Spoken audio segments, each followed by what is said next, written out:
Assalamualaikum warahmatullahi wabarakatuh. Para pemirsa yang dirahmati Allah Ta'ala, berjumpa lagi dalam acara kajian tafsir Al-Quran bersama saya Iman Mubarak Ahmad. Seperti biasa, kita tidak sendiri, melainkan kita akan ditemani oleh Bapak Mubalik kita, Maulana Wahid Yayang Sunindi. Assalamualaikum Pak Wahid. Waalaikumsalam warahmatullahi wabarakatuh. Apa kabarnya hari ini Pak Wahid? Alhamdulillah sehat Pak Iman. Alhamdulillah. Pak Wahid, dalam kesempatan ini kita akan bersama-sama mengkaji berkenaan dengan surah Al-Baqarah ayat ke-76. Namun seperti biasa, saya akan bacakan terlebih dahulu ayat dan terjemahannya dalam bahasa Indonesia. A'udzu billahi minasy syaithanir rajim. Bismillahirrahmanirrahim.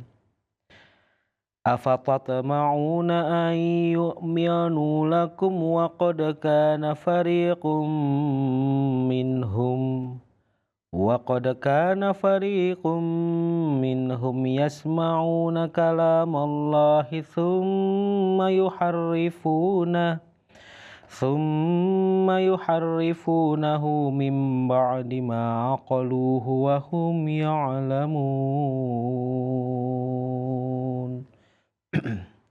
Artinya, apakah kamu mengharapkan bahwa mereka, yakni kaum Yahudi, akan menerima ucapanmu? Padahal sungguh ada satu golongan di antara mereka yang mendengar firman Allah, lalu mereka menyimpangkannya sesudah memahaminya, padahal mereka mengetahui. Baik Pak Wahid, saya akan bacakan terlebih dahulu penjelasan dari tafsir Jalalain berkenaan dengan surah Al-Baqarah ayat ke-76 ini.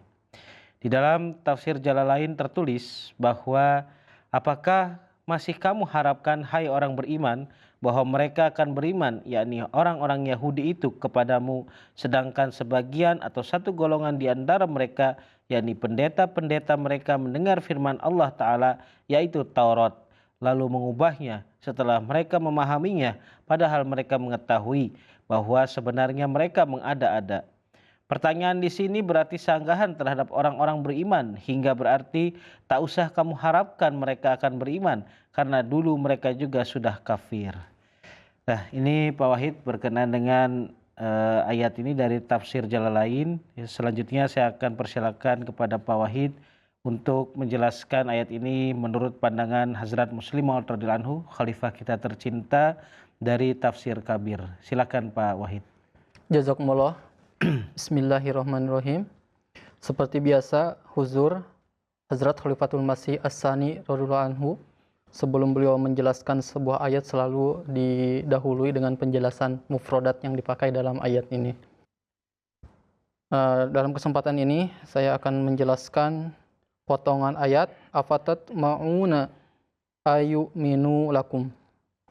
Nah, di dalam potongan ayat ini terdapat mufrad tatma'una. Tatma'una adalah bentuk mudhari jamak, ya, jamak muzakkar yang berasal dari fi'il tomi'a. Huzur lebih lanjut menjelaskan tomi'a fihi yatma'u, sangat berkeinginan untuk memperoleh sesuatu, sehingga keinginan itu bergejolak di dalam hati. Jadi keinginan yang bergejolak.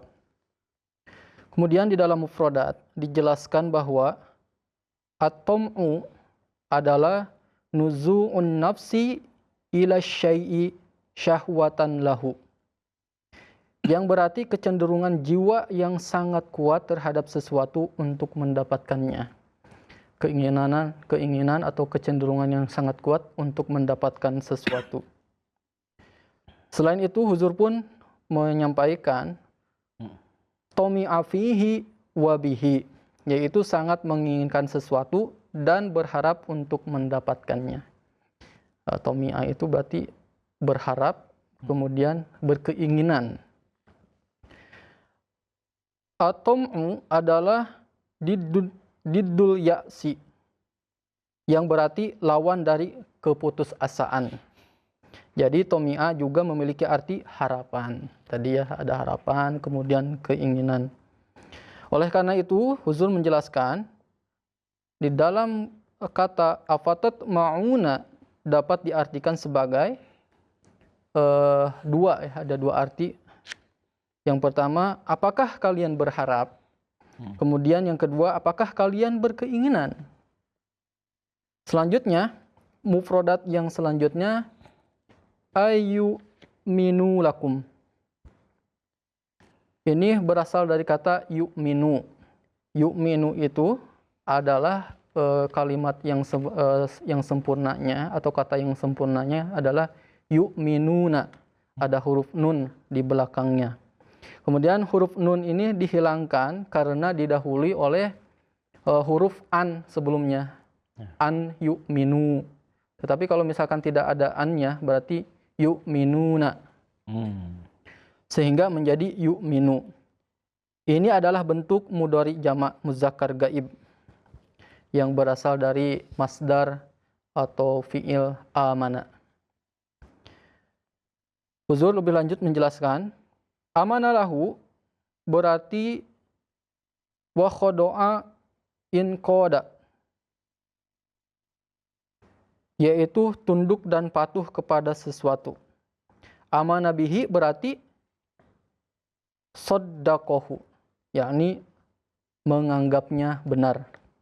Dan ketika dikatakan amanahu, itu berarti memberinya keamanan. Maka arti dari afatat ma'una ayyuminu lakum, apakah kalian berharap bahwa mereka akan menuruti kalian? Maksudnya kalian di sini yaitu Rasul ya, yang memberikan petunjuk kepada kaum Yahudi pada waktu itu. Kemudian beralih kepada tafsir yang dijelaskan oleh Huzur. Ada perbedaan makna antara amana bihi dan amanalahu. Seperti yang dijelaskan dalam penjelasan halil lugat atau mafrudat yang di atas, makna amanalahu adalah ketaatan atau membenarkan tadi, membenarkan atau kepatuhan atau pembenaran sebagian. Meskipun bisa juga berarti pembenaran atau tasdik. Namun untuk pembenaran secara total atau menyeluruh lebih sering digunakan amana dengan sambungan huruf ba. Sebagaimana terdapat di dalam contoh ya Quran surah Al-Baqarah ayat ke-5.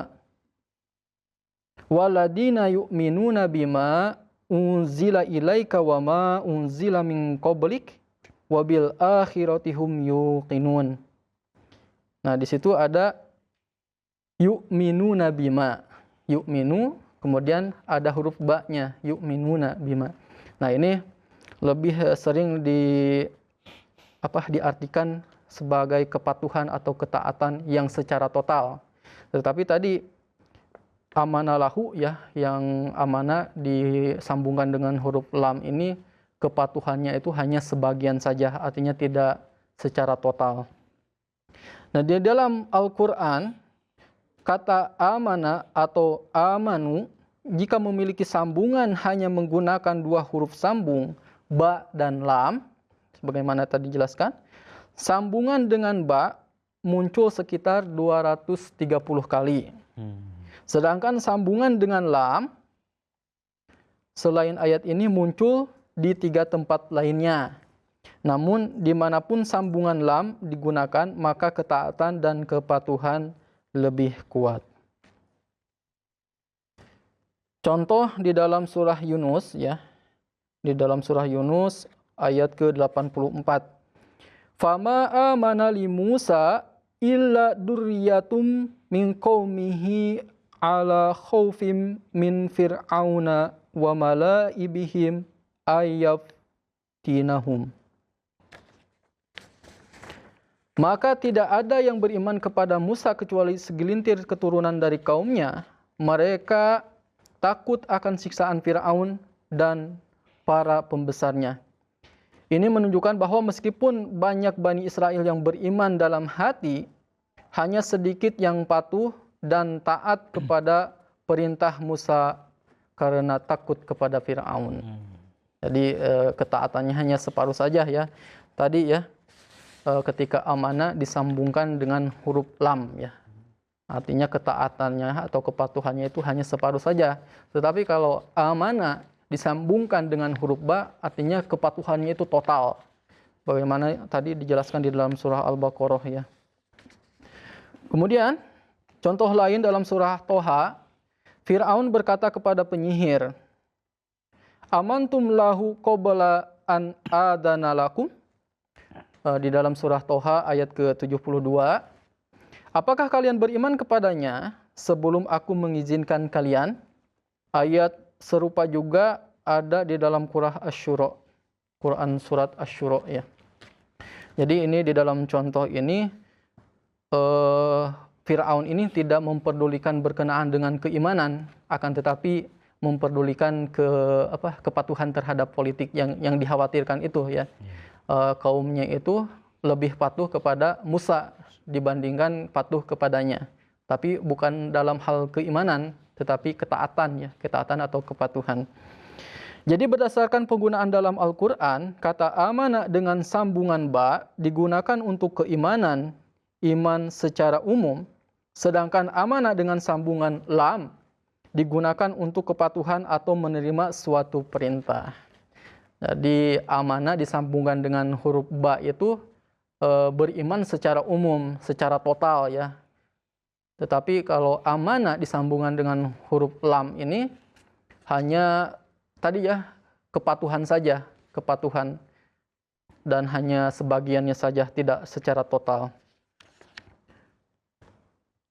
Maka arti dari afatatma'una ayu'minu lakum, apakah kalian berharap mereka akan menuruti kalian? Huruf kum juga menguatkan makna ini karena keimanan sejati adalah kepada Allah dan Rasul-Nya, bukan kepada orang-orang mukmin. Jadi oleh karena itu kalimat atau kata yang paling pas digunakan di dalam ayat ini amanah disambung dengan huruf lam sebagaimana di dalam ayat ini ya. Afatatma'una ayu'minu lakum. Artinya yang diharapkan itu adalah kepatutan atau menurut atau ketaatan. Ayat ini memberikan peringatan kepada orang-orang mukmin yang mungkin memiliki prasangka baik terhadap Yahudi dan berpikir bahwa ketika mereka berjanji untuk hidup damai dan penuh kasih sayang, mereka akan memenuhinya. Allah Ta'ala berfirman, "Jika kalian memiliki harapan seperti itu, kalian sangat keliru. Memenuhi perjanjian bergantung pada kemuliaan jiwa atau ketakwaan kepada Allah. Orang yang terbiasa berbohong, menipu, dan berkhianat sangat tidak masuk akal jika diharapkan akan memenuhi janjinya." Nah, sebenarnya ayat ini ditujukan kepada orang mukmin ya, yang berprasangka baik terhadap kaum Yahudi ya, khususnya dalam memenuhi janji ya. Dan di sini Allah Ta'ala menjelaskan kepada orang mukmin ya, kalau kita nih selaku orang mukmin berprasangka baik terhadap Yahudi, bahwa Yahudi ini akan setia terhadap janjinya, adalah kekeliruan yang sangat besar. Karena sejatinya dalam memenuhi janji itu harus dipenuhi dengan ketakwaan kepada Allah dan Rasul-Nya. Sementara ketika kita lihat ya di penjelasan-penjelasan ayat yang sebelumnya, bahwa kaum Yahudi ini tadi ya berusaha keras untuk menentang Hazrat Rasulullah SAW, kemudian tidak menerima petunjuk dari Allah Subhanahu wa Ta'ala, bahkan diumpamakan seperti batu, bahkan lebih keras daripada batu itu sendiri. Artinya mereka ini tidak mau menerima petunjuk baik dari Allah Subhanahu wa Ta'ala, dari utusannya maupun dari kaum muslimin pada waktu itu.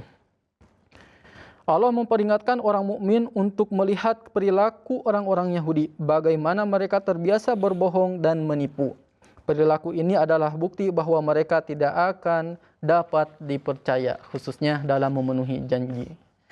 Itu yang dijelaskan oleh huzur kita tercinta berkenaan dengan potongan ayat tersebut. Mungkin ada penjelasan lain dari tafsir yang lain, Pak Iman? Baik, Pak Wahid.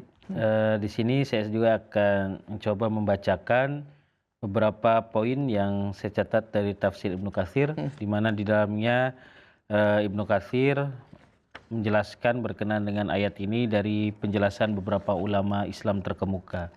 Yang pertama adalah berkenaan dengan kata afatatma'una, yakni apakah kamu mengharapkan ya bahwa mereka kaum Yahudi akan menerima ucapanmu. Nah, ini bagian pertama ya. Di sini Ibnu Katsir menjelaskan bahwa apakah kalian masih mengharapkan wahai orang-orang mukmin. Jadi yang diseru itu seperti yang tadi dijelaskan ya di dalam tafsir Kabir, bahwa yang diseru di sini adalah orang-orang mukmin atau orang-orang yang beriman. Kemudian bagian yang kedua berkenaan dengan ayu'minu lakum. Nah, di sini dijelaskan golongan yang sesat dari kalangan orang-orang Yahudi itu mau tunduk dengan taat kepada kalian, yaitu mereka yang kakek moyangnya telah menyaksikan berbagai mukjizat yang jelas dengan mata kepala mereka sendiri, tetapi ternyata hati mereka menjadi keras sesudah itu. Kemudian Imam Ibnu Katsir melanjutkan bahwa padahal segolongan dari mereka mendengar firman Allah Ta'ala, lalu mereka mengubahnya, yakni menakwilkannya bukan dengan takwil yang sebenarnya. Hal itu mereka lakukan setelah mereka memahaminya dengan pemahaman yang jelas, tetapi mereka menyimpang dengan sepengetahuan mereka dan menyadari bahwa perubahan dan takwil keliru yang mereka lakukan itu benar-benar salah. Nah, ini juga yang juga sudah disampaikan ya oleh pendiri Jemaat Muslim Ahmadiyah, Hazrat Imam Mahdi wal Masihil Maud alaihi salatu wassalam, bagaimana beliau ya telah menulis di dalam bukunya bahwa dalam menafsirkan kitab suci ya, atau firman-firman Allah Ta'ala terutama yang terdapat di dalam kitab suci Al-Quran, nah itu tidak boleh dengan penafsiran kita sendiri. Nah, sama halnya bagaimana orang-orang Yahudi di masa itu ya, mereka dengan seenaknya, dengan semau mereka, sehingga menafsirkan ya firman-firman Allah Ta'ala ataupun perintah-perintah dari Allah Ta'ala dan dari Nabi Musa alaihissalam itu dengan sesuai dengan keinginan mereka. Nah, ini yang dilarang oleh pendiri Jemaat Muslim Ahmadiyah ya, bagaimana pendiri Jemaat Muslim Ahmadiyah memberikan konsep bahwa menafsirkan kitab suci atau firman-firman Allah Ta'ala ya, baik itu yang terdapat di dalam kitab suci Al-Quran ya, ataupun ya di dalam kitab-kitab suci yang lainnya yang memang merupakan firman dari Allah Ta'ala, itu tidak boleh sembarangan ya. Artinya ketika kita menafsirkan satu ayat di dalam Al-Quran misalnya ya, maka ayat tersebut ya penafsirannya tidak boleh bertentangan dengan ayat-ayat lainnya yang terdapat di dalam Al-Quran. Begitupun ya, ketika kita menafsirkan Al-Quran ya, maka penafsiran tersebut harus sesuai dengan apa yang telah dijelaskan ya, oleh Rasulullah SAW ataupun para sahabat di masa dahulu. Nah, tetapi orang-orang Yahudi ini justru mereka menafsirkan dengan sesuka hati mereka. Kemudian di dalam tafsir Ibnu Katsir dijelaskan berkenaan dengan makna yang dimaksud dari firman Allah Ta'ala yasma'una adalah mendengar kitab Taurat, karena kitab Taurat telah mereka dengar semua, tetapi mereka adalah orang-orang yang meminta kepada Nabi Musa alaihissalam untuk dapat melihat Tuhan mereka dengan jelas. Lalu mereka disambar oleh halilintar di tempat tersebut. Selanjutnya berkenaan dengan potongan ayat berikutnya, yakni waqad kana fariqum minhum yasma'una kalamallahi tsumma yuharrifuna mim ba'di ma aqaluhu. Di sini Imam Ibnu Katsir menulis bahwa pertama, mereka adalah orang-orang Yahudi yang pernah mendengar firman Allah Ta'ala, lalu mereka mengubahnya sesudah mereka memahami dan menghafalnya. Kedua, yang dimaksud ya dalam ayat tersebut yakni para ulama dari kalangan mereka. Yang ketiga, mereka sengaja mengubah sifat-sifat Nabi Muhammad SAW yang ada dalam kitab mereka dari tempat-tempatnya. Nah, ini juga yang sudah kita fahami bersama bahwa orang-orang Yahudi ini sengaja ya mengubah penafsiran berkenaan dengan nubuatan-nubuatan atau kabar-kabar gaib yang dikabarkan di dalam Taurat berkenaan dengan kedatangan Nabi Muhammad SAW. Kemudian yang keempat, kalamullah, yakni kitab Taurat yang diturunkan kepada mereka, lalu mereka mengubahnya. Mereka menjadikan hal yang halal di dalamnya menjadi haram, dan yang haram mereka jadikan halal. Lalu mereka mengubah perkara yang hak menjadi perkara yang batil, dan yang batil menjadi hak. Apabila datang kepada mereka orang yang berada dalam pihak yang benar disertai dengan uang suap, barulah mereka mengeluarkan kitabullah, yakni Taurat. Jika datang kepada mereka orang yang berada dalam pihak yang batil dengan membawa uang suap, mereka mengeluarkan kitab yang telah mereka ubah itu sehingga dia berada dalam pihak yang benar. Apabila datang kepada mereka seseorang yang menanyakan sesuatu masalah pada mereka tanpa ada kaitannya dengan perkara yang hak tanpa uang suap dan tanpa lainnya, mereka memerintahkan perkara yang hak atau sebenarnya kepada orang itu. Nah, ini Pak Wahid berkenan dengan penjelasan ayat tersebut dari tafsir Ibnu Katsir. Nah, barangkali Pak Wahid ada penjelasan lebih lanjut berkenan dengan ayat ini, kami persilakan. Baik, Pak Iman. Di sini huzur kita tercinta menjelaskan potongan ayat. Wa qad kana fariqum minhum yasma'una kalamallahi summa yuharrifunahu min ba'di ma aqaluhu wa hum ya'lamun. Tentunya beliau pun menjelaskan dulu terlebih dahulu mufradat yang dipakai ya. Di sini terdapat fariqun. Fariqun ini adalah atau ifatu minan nasi, artinya sekelompok orang manusia. Al-fariqu juga sebenarnya maknanya itu lebih besar daripada firqoh ya, al-firqatu. Artinya sekelompok yang paling besar gitu, kelompok orang yang paling besar. Kemudian makna firqatu juga adalah sekelompok orang, tetapi kata fariqun digunakan untuk kelompok yang lebih besar yang menjadi bagian dari sebuah jamaah yang besar. Jadi fariq ini lebih besar daripada firqoh. Kadangkala kata fariqun digunakan untuk sekelompok orang yang berdiri sendiri ya, mandiri, bukan bagian dari kelompok yang lebih besar, baik jumlahnya sedikit maupun banyak.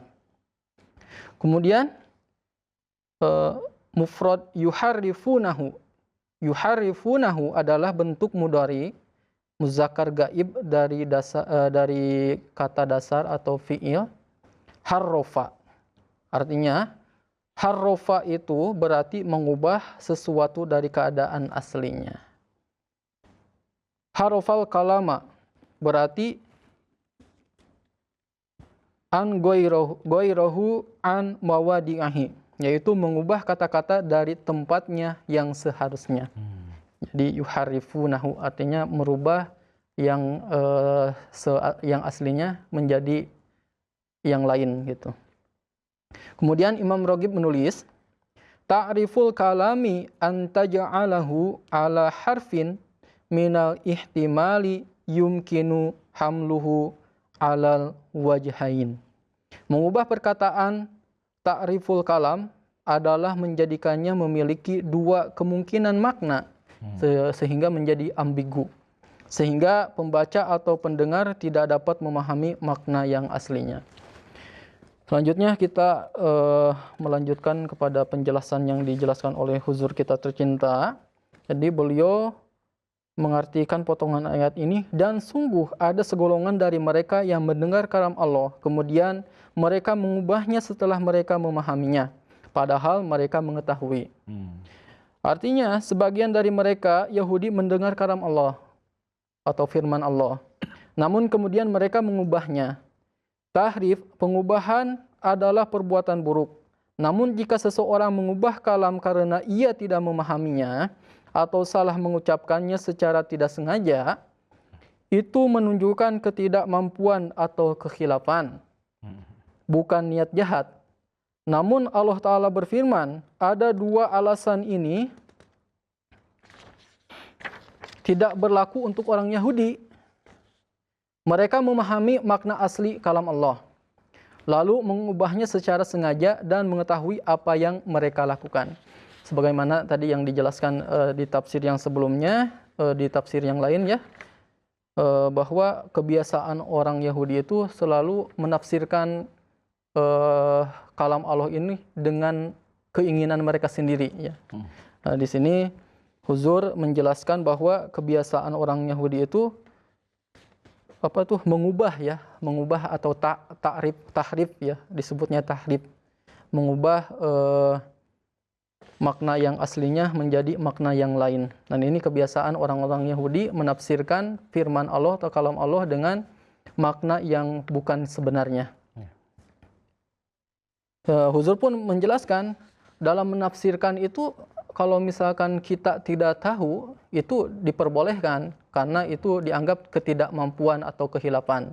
Akan tetapi menafsirkan dengan cara yang salah, padahal kita mengetahui makna yang sebenarnya, itu adalah keliru atau itu adalah dosa yang sangat besar. Iya. Nah, ini yang dilakukan oleh kaum Yahudi. Mereka ini mengetahui makna yang sebenarnya, tetapi mereka menafsirkan dengan cara yang lain. Jadi jauh dari makna yang aslinya. Jika orang-orang seperti ini mampu melakukan kebohongan dan kezaliman sebesar itu terhadap agama mereka sendiri atau agama orang lain, bagaimana mungkin mereka diharapkan akan menjaga perjanjian duniawi dengan kejujuran dan kehormatan? Jadi tadi ya, afatat ma'una ayu'minu lakum. Jadi apakah kalian ini berharap bahwa orang-orang Yahudi ini akan menerima perkataan kalian, artinya akan menempati janji mereka, ya. Jadi sejatinya omongan atau perbuatan orang-orang Yahudi ini tidak bisa kita percaya. Kemudian makna kalamullah. Jika kalamullah, firman Allah di sini merujuk kepada kitab-kitab suci Yahudi sebagaimana dipahami oleh sebagian mufasir terdahulu, maka hal ini tetap tidak masuk akal. Karena orang yang mengkhianati agamanya sendiri tidak akan berlaku jujur kepada orang lain. Jika kalamullah merujuk kepada Al-Quran, sebagaimana menurut saya lebih sesuai dengan konteks ayat ini. Jadi Huzur lebih menekankan bahwa kalamullah di sini lebih merujuk kepada Al-Quran itu sendiri. Sementara para mufassirin yang terdahulu mengatakan bahwa kalamullah di sini adalah kitab-kitab yang terdahulu sebelum Al-Quran itu sendiri. Tetapi huzur kita lebih condong kepada Al-Quran itu sendiri. Maka Yahudi yang disebut di sini tetap tidak dapat dipercaya. Karena kalam ilahi adalah aset paling berharga bagi suatu kaum. Dan perasaan mereka sangat sensitif terkait hal ini. Jika Yahudi terbiasa memutarbalikan ayat-ayat Al-Quran, memberikan makna yang salah, dan menyebarkannya kepada orang lain tanpa menghormati perasaan umat Islam, bagaimana mungkin mereka diharapkan untuk menempati perjanjian duniawi? Orang yang melukai perasaan paling sensitif orang lain tidak mungkin peduli dengan hal-hal yang kecil ini. Jadi pada intinya omongan atau janji setia orang Yahudi ini tidak bisa kita percaya begitu saja, karena di sini Huzur menjelaskan bahwa orang Yahudi ini biasa memutarbalikan fakta, ya. Biasa menafsirkan kalam Allah itu walaupun mereka mengetahui makna yang sebenarnya diputarbalikan oleh mereka. Yang benar menjadi salah, yang salah menjadi benar. Kemudian terakhir Huzur menjelaskan pelajaran yang bisa kita ambil dari ayat ini. Huzur menjelaskan ayat ini menunjukkan bahwa orang-orang Yahudi memiliki kebiasaan untuk memisahkan ayat-ayat Al-Quran dari konteksnya, memberikan makna yang salah, dan menyebarkan kebencian terhadap Islam. Kebiasaan ini selalu dilakukan oleh musuh-musuh para nabi. Setiap kebenaran di dunia ini selalu menghadapi taktik yang sama. Seorang hanya bisa menentang kebenaran jika ia mampu memutarbalikkan kebenaran menjadi kebohongan. Di zaman ini, dosa terbesar di dunia adalah mengubah kebenaran menjadi kebohongan. Dan hal ini yang menghalangi banyak orang untuk menerima kebenaran. Jika manusia saat ini bertekad untuk tidak memutarbalikkan ajaran lawan mereka dan menyajikan apa yang dikatakan lawan mereka secara jujur kepada diri mereka sendiri dan kaumnya, maka menemukan kebenaran tidak akan sulit, dan perpecahan, perselisihan, dan kemunafikan akan segera lenyap dari dunia ini. Jadi itu ya yang dapat kita ambil pelajaran dari ayat yang kita bahas ini, yang dijelaskan oleh Hazrat Khalifatul Masih As-Sani radhiyallahu anhu. Demikian Pak Iman. Jazakumullah Pak Wahid atas penjelasannya. Baik para pemirsa yang dirahmati Allah Ta'ala, demikianlah kajian tafsir Al-Quran kita pada kesempatan ini. Semoga Allah Ta'ala senantiasa memberkahi kita semua. Jazakumullah sanal jaza. Assalamualaikum warahmatullahi wabarakatuh. Waalaikumsalam warahmatullahi wabarakatuh.